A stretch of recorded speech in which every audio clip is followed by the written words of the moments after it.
ಹಾಸನ ಜಿಲ್ಲೆಯ ಸರ್ಕಾರಿ ಶಾಲೆಗಳ ಸ್ಥಿತಿ ಹೇಳತೀರದ್ದು. ಅನುದಾನದ ಕೊರತೆಯಿಂದಾಗಿ ಸರ್ಕಾರಿ ಶಾಲೆಗಳು ಅಧೋಗತಿಗೆ ತಲುಪ್ತಾ ಇವೆ. ಜಿಲ್ಲೆಯಲ್ಲಿನ ಸರ್ಕಾರಿ ಶಾಲೆಗಳಿಗೆ ಪ್ರವೇಶ ಪಡೆಯುವ ಮಕ್ಕಳ ಸಂಖ್ಯೆ ವರ್ಷದಿಂದ ವರ್ಷಕ್ಕೆ ಕುಸಿತಾ ಇದೆ.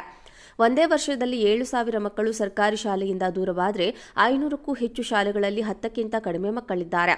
ಹಾಸನ ಜಿಲ್ಲೆಯಲ್ಲಿ 1,249 ಕಿರಿಯ ಪ್ರಾಥಮಿಕ ಶಾಲೆ, 969 ಹಿರಿಯ ಪ್ರಾಥಮಿಕ ಶಾಲೆ ಹಾಗೂ 241 ಪ್ರೌಢಶಾಲೆ ಸೇರಿ ಒಟ್ಟು 2,249 ಸರ್ಕಾರಿ ಶಾಲೆಗಳಿವೆ. ಇವುಗಳ ಪೈಕಿ 579 ಶಾಲೆಗಳಲ್ಲಿ 10ಕ್ಕಿಂತ ಕಡಿಮೆ ಮಕ್ಕಳ ಸಂಖ್ಯೆ ಇದ್ದರೆ 681 ಶಾಲೆಗಳಲ್ಲಿ 20ಕ್ಕಿಂತ ಕಡಿಮೆ ಮಕ್ಕಳು ಇದ್ದಾರೆ. 2023-24ನೇ ಸಾಲಿನಲ್ಲಿ 86,231 ಮಕ್ಕಳು ಕಲಿಯುತ್ತಿದ್ದರು. 2024-25ನೇ ಸಾಲಿನಲ್ಲಿ ಅದು 79,283ಕ್ಕೆ ಕುಸಿದಿದ್ದು, ಒಂದೇ ವರ್ಷದಲ್ಲಿ 6,948 ಮಕ್ಕಳು ಸರ್ಕಾರಿ ಶಾಲೆಯಿಂದ ದೂರವಾಗಿದ್ದಾರೆ. ಈ ಬಗ್ಗೆ ಹಾಸನ ಜಿಲ್ಲಾ ಕೆಡಿಪಿ ಸಭೆಯಲ್ಲಿ ಮಾತನಾಡಿದ ಉಸ್ತುವಾರಿ ಸಚಿವ ಕೆಎನ್ ರಾಜಣ್ಣ, ಜಿಲ್ಲೆಯಲ್ಲಿ ಸರ್ಕಾರಿ ಶಾಲೆಗಳು ದುರಸ್ತಿಯಲ್ಲಿವೆ. ಹೀಗಾಗಿ ಪೋಷಕರು ಮಕ್ಕಳನ್ನ ಸರ್ಕಾರಿ ಶಾಲೆಗೆ ಕಳುಹಿಸಲು ಭಯ ಪಡ್ತಾರೆ. ಸರ್ಕಾರಿ ಶಾಲೆಗಳಲ್ಲಿ ಮಕ್ಕಳ ಸಂಖ್ಯೆ ಕಡಿಮೆಯಾಗಿ ಶಾಲೆಗಳು ಮುಚ್ಚಿದ್ರೆ ಸಮಸ್ಯೆಯಾಗಲಿದೆ.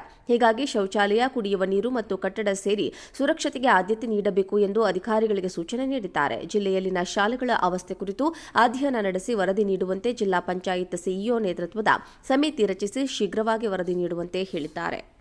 ಹಾಸನ ಜಿಲ್ಲೆಯ ಸರ್ಕಾರಿ ಶಾಲೆಗಳ ಸ್ಥಿತಿ ಹೇಳತೀರದ್ದು. ಅನುದಾನದ ಕೊರತೆಯಿಂದಾಗಿ ಸರ್ಕಾರಿ ಶಾಲೆಗಳು ಅಧೋಗತಿಗೆ ತಲುಪ್ತಾ ಇವೆ. ಜಿಲ್ಲೆಯಲ್ಲಿನ ಸರ್ಕಾರಿ ಶಾಲೆಗಳಿಗೆ ಪ್ರವೇಶ ಪಡೆಯುವ ಮಕ್ಕಳ ಸಂಖ್ಯೆ ವರ್ಷದಿಂದ ವರ್ಷಕ್ಕೆ ಕುಸಿತಾ ಇದೆ. ಒಂದೇ ವರ್ಷದಲ್ಲಿ 7,000 ಮಕ್ಕಳು ಸರ್ಕಾರಿ ಶಾಲೆಯಿಂದ ದೂರವಾದರೆ 500ಕ್ಕೂ ಹೆಚ್ಚು ಶಾಲೆಗಳಲ್ಲಿ 10ಕ್ಕಿಂತ ಕಡಿಮೆ ಮಕ್ಕಳಿದ್ದಾರೆ. ಹಾಸನ ಜಿಲ್ಲೆಯಲ್ಲಿ 1,249 ಕಿರಿಯ ಪ್ರಾಥಮಿಕ ಶಾಲೆ, 969 ಹಿರಿಯ ಪ್ರಾಥಮಿಕ ಶಾಲೆ ಹಾಗೂ 241 ಪ್ರೌಢಶಾಲೆ ಸೇರಿ ಒಟ್ಟು 2,249 ಸರ್ಕಾರಿ ಶಾಲೆಗಳಿವೆ. ಇವುಗಳ ಪೈಕಿ 579 ಶಾಲೆಗಳಲ್ಲಿ 10ಕ್ಕಿಂತ ಕಡಿಮೆ ಮಕ್ಕಳ ಸಂಖ್ಯೆ ಇದ್ದರೆ 681 ಶಾಲೆಗಳಲ್ಲಿ 20ಕ್ಕಿಂತ ಕಡಿಮೆ ಮಕ್ಕಳು ಇದ್ದಾರೆ. 2023-24ನೇ ಸಾಲಿನಲ್ಲಿ 86,231 ಮಕ್ಕಳು ಕಲಿಯುತ್ತಿದ್ದರು. 2024-25ನೇ ಸಾಲಿನಲ್ಲಿ ಅದು 79,283ಕ್ಕೆ ಕುಸಿದಿದ್ದು, ಒಂದೇ ವರ್ಷದಲ್ಲಿ 6,948 ಮಕ್ಕಳು ಸರ್ಕಾರಿ ಶಾಲೆಯಿಂದ ದೂರವಾಗಿದ್ದಾರೆ. ಈ ಬಗ್ಗೆ ಹಾಸನ ಜಿಲ್ಲಾ ಕೆಡಿಪಿ ಸಭೆಯಲ್ಲಿ ಮಾತನಾಡಿದ ಉಸ್ತುವಾರಿ ಸಚಿವ ಕೆಎನ್ ರಾಜಣ್ಣ, ಜಿಲ್ಲೆಯಲ್ಲಿ ಸರ್ಕಾರಿ ಶಾಲೆಗಳು ದುರಸ್ತಿಯಲ್ಲಿವೆ. ಹೀಗಾಗಿ ಪೋಷಕರು ಮಕ್ಕಳನ್ನ ಸರ್ಕಾರಿ ಶಾಲೆಗೆ ಕಳುಹಿಸಲು ಭಯ ಪಡ್ತಾರೆ. ಸರ್ಕಾರಿ ಶಾಲೆಗಳಲ್ಲಿ ಮಕ್ಕಳ ಸಂಖ್ಯೆ ಕಡಿಮೆಯಾಗಿ ಶಾಲೆಗಳು ಮುಚ್ಚಿದ್ರೆ ಸಮಸ್ಯೆಯಾಗಲಿದೆ. ಹೀಗಾಗಿ ಶೌಚಾಲಯ, ಕುಡಿಯುವ ನೀರು ಮತ್ತು ಕಟ್ಟಡ ಸೇರಿ ಸುರಕ್ಷತೆಗೆ ಆದ್ಯತೆ ನೀಡಬೇಕು ಎಂದು ಅಧಿಕಾರಿಗಳಿಗೆ ಸೂಚನೆ ನೀಡಿದ್ದಾರೆ. ಜಿಲ್ಲೆಯಲ್ಲಿನ ಶಾಲೆಗಳ ಅವಸ್ಥೆ ಕುರಿತು ಅಧ್ಯಯನ ನಡೆಸಿ ವರದಿ ನೀಡುವಂತೆ ಜಿಲ್ಲಾ ಪಂಚಾಯತ್ ಸಿಇಒ ನೇತೃತ್ವದ ಸಮಿತಿ ರಚಿಸಿ ಶೀಘ್ರವಾಗಿ ವರದಿ ನೀಡುವಂತೆ ಹೇಳಿದ್ದಾರೆ. ಹಾಸನ ಜಿಲ್ಲೆಯ ಸರ್ಕಾರಿ ಶಾಲೆಗಳ ಸ್ಥಿತಿ ಹೇಳತೀರದ್ದು. ಅನುದಾನದ ಕೊರತೆಯಿಂದಾಗಿ ಸರ್ಕಾರಿ ಶಾಲೆಗಳು ಅಧೋಗತಿಗೆ ತಲುಪ್ತಾ ಇವೆ. ಜಿಲ್ಲೆಯಲ್ಲಿನ ಸರ್ಕಾರಿ ಶಾಲೆಗಳಿಗೆ ಪ್ರವೇಶ ಪಡೆಯುವ ಮಕ್ಕಳ ಸಂಖ್ಯೆ ವರ್ಷದಿಂದ ವರ್ಷಕ್ಕೆ ಕುಸಿತಾ ಇದೆ.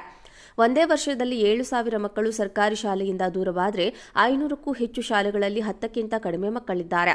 ಹಾಸನ ಜಿಲ್ಲೆಯಲ್ಲಿ 1,249 ಕಿರಿಯ ಪ್ರಾಥಮಿಕ ಶಾಲೆ, 969 ಹಿರಿಯ ಪ್ರಾಥಮಿಕ ಶಾಲೆ ಹಾಗೂ 241 ಪ್ರೌಢಶಾಲೆ ಸೇರಿ ಒಟ್ಟು 2,249 ಸರ್ಕಾರಿ ಶಾಲೆಗಳಿವೆ. ಇವುಗಳ ಪೈಕಿ 579 ಶಾಲೆಗಳಲ್ಲಿ 10ಕ್ಕಿಂತ ಕಡಿಮೆ ಮಕ್ಕಳ ಸಂಖ್ಯೆ ಇದ್ದರೆ 681 ಶಾಲೆಗಳಲ್ಲಿ 20ಕ್ಕಿಂತ ಕಡಿಮೆ ಮಕ್ಕಳು ಇದ್ದಾರೆ. 2023-24ನೇ ಸಾಲಿನಲ್ಲಿ 86,231 ಮಕ್ಕಳು ಕಲಿಯುತ್ತಿದ್ದರು. 2024-25ನೇ ಸಾಲಿನಲ್ಲಿ ಅದು 79,283ಕ್ಕೆ ಕುಸಿದಿದ್ದು, ಒಂದೇ ವರ್ಷದಲ್ಲಿ 6,948 ಮಕ್ಕಳು ಸರ್ಕಾರಿ ಶಾಲೆಯಿಂದ ದೂರವಾಗಿದ್ದಾರೆ. ಈ ಬಗ್ಗೆ ಹಾಸನ ಜಿಲ್ಲಾ ಕೆಡಿಪಿ ಸಭೆಯಲ್ಲಿ ಮಾತನಾಡಿದ ಉಸ್ತುವಾರಿ ಸಚಿವ ಕೆಎನ್ ರಾಜಣ್ಣ, ಜಿಲ್ಲೆಯಲ್ಲಿ ಸರ್ಕಾರಿ ಶಾಲೆಗಳು ದುರಸ್ತಿಯಲ್ಲಿವೆ. ಹೀಗಾಗಿ ಪೋಷಕರು ಮಕ್ಕಳನ್ನ ಸರ್ಕಾರಿ ಶಾಲೆಗೆ ಕಳುಹಿಸಲು ಭಯ ಪಡ್ತಾರೆ. ಸರ್ಕಾರಿ ಶಾಲೆಗಳಲ್ಲಿ ಮಕ್ಕಳ ಸಂಖ್ಯೆ ಕಡಿಮೆಯಾಗಿ ಶಾಲೆಗಳು ಮುಚ್ಚಿದ್ರೆ ಸಮಸ್ಯೆಯಾಗಲಿದೆ. ಹೀಗಾಗಿ ಶೌಚಾಲಯ, ಕುಡಿಯುವ ನೀರು ಮತ್ತು ಕಟ್ಟಡ ಸೇರಿ ಸುರಕ್ಷತೆಗೆ ಆದ್ಯತೆ ನೀಡಬೇಕು ಎಂದು ಅಧಿಕಾರಿಗಳಿಗೆ ಸೂಚನೆ ನೀಡಿದ್ದಾರೆ. ಜಿಲ್ಲೆಯಲ್ಲಿನ ಶಾಲೆಗಳ ಅವಸ್ಥೆ ಕುರಿತು ಅಧ್ಯಯನ ನಡೆಸಿ ವರದಿ ನೀಡುವಂತೆ ಜಿಲ್ಲಾ ಪಂಚಾಯತ್ ಸಿಇಒ ನೇತೃತ್ವದ ಸಮಿತಿ ರಚಿಸಿ ಶೀಘ್ರವಾಗಿ ವರದಿ ನೀಡುವಂತೆ ಹೇಳಿದ್ದಾರೆ.